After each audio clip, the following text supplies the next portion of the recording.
Malu yang dimaksudkan dalam bahagia, malu yang dimaksudkan adalah kita harus menyadari bahwa kita harus menyadari hidup kita bahwa sesungguhnya kita ya hidup diperkenankan oleh Tuhan untuk segala kehidupan dan kesalahan kita, ya, karena Tuhan terus mengasihi kehidupan kita, ya, sehingga kita harus bertobat dan melakukan segala sesuatu yang berkenan dan baik dalam Tuhan seluruh kehidupan kita. Oleh sebab itu, Bapak Ibu mengakhiri bagian firman Tuhan kita. Yang terpenting dalam kehidupan kita dari apa yang kita belajar dari ini adalah bagaimana keseimbangan hidup kita, ya.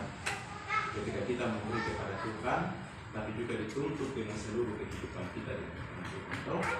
Jadi ketika kita memberi apa yang kita beri kepada Tuhan harus diikuti dengan hati kita. Jadi seperti tadi saya katakan, jangan tangan kanan, tangan kiri mendekat. Jadi kita harus harus ada keseimbangan dalam kehidupan kita.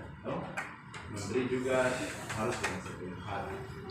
Keseimbangan itu yang tadi kita katakan seperti seorang janda. Dia memberi, tapi dituntut dengan seluruh hidupnya dengan sepenuhnya persembahkan. Jadi bukan kita ya mempersembahkan kepada Tuhan, tapi hidup kita tidak sepenuhnya apa yang kita persembahkan kepada Tuhan. Oleh sebab itu, Bapak Ibu dan kita semua yang Tuhan kasihi, mari kita akan ada di tengah-tengah kehidupan kita, ya, dalam seluruh tugas pekerjaan dan pelayanan Tuhan kepada Tuhan sesuai dengan tema yang ada yang sudah diberikan oleh Sinode bagi kita. Ini tema ini menjadi bagian bagi kita di tahun 2024, memperdayakan, ya, memperdayakan. Jadi apa yang ada di tengah-tengah kehidupan kita, contoh saja, kalau kita kasih sekolah anak-anak, kadang satu hal yang seringkali menjadi bagian dalam kehidupan kita, kadang contoh saja anak ini dari keluarga ini pergi sekolah, sebenarnya tugas kita di kampung ini kita harus menopang, kita harus menopang dia. Tetapi kadang ya bukan saja terjadi di kadang seringkali terjadi itu. Sekarang sifat iri itu bukan anak, nanti sekolah besok dia jadi manfaat untuk orang keluarga, itu kan seringkali menjadi kenalan bagi kita. Bahwa kita tidak berpikir bahwa Tuhan memberikan setiap kita karunia untuk bagaimana memperdayakan orang lain. Jadi memperdayakan itu bukan tugas, ya, bukan tugas kepala kampung, bukan tugas pendeta, tapi itu merupakan tugas bersama kita. Ketika anak-anak itu dibaptis itu kan jemaat kita mengaku kita siap untuk itu, sudah pengakuan itu bukan saja kita mengaku pada saat anak kecil itu, anak itu kecil saja, tapi ketika dia bertumbuh di tengah-tengah lingkungan kita semua adalah menjaga, mendidik dan mengarahkan itu, bukan tanggung jawab keluarga itu saja.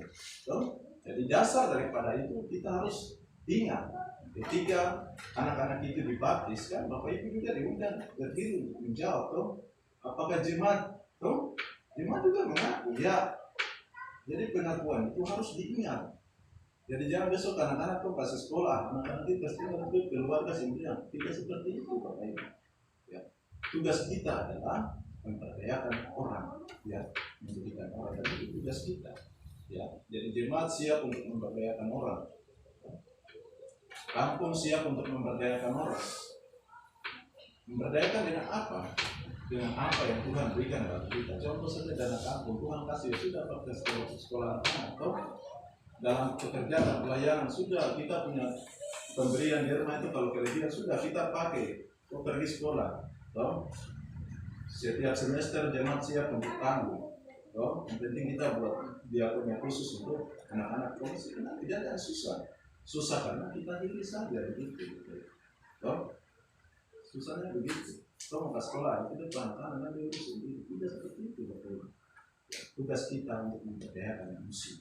Pasti dia kembali dia berdiri di atas muka, pasti dia mengajar orang. Dia kembali ada di tengah-tengah lingkungan, pasti kegiatan kampung ini berkaitan dengan apa, sudah diatur kembali untuk kesejahteraan masyarakat. Begitu, Bapak Ibu. Ya, itu yang harus kita pahami dalam kehidupan kita sebagai gereja. Nah, oleh sebab itu, Bapak Ibu sekali lagi, ya, ini merupakan tugas kita bersama untuk bagaimana memperdayakan setiap anak-anak Tuhan, ya, untuk bagaimana mampu ya, ada dalam barisan pekerjaan, mampu ada di barisan pemerintah, ya, untuk pekerjaan dan pelayanan Tuhan. Tuhan menolong kita dengan firman-Nya. Amin.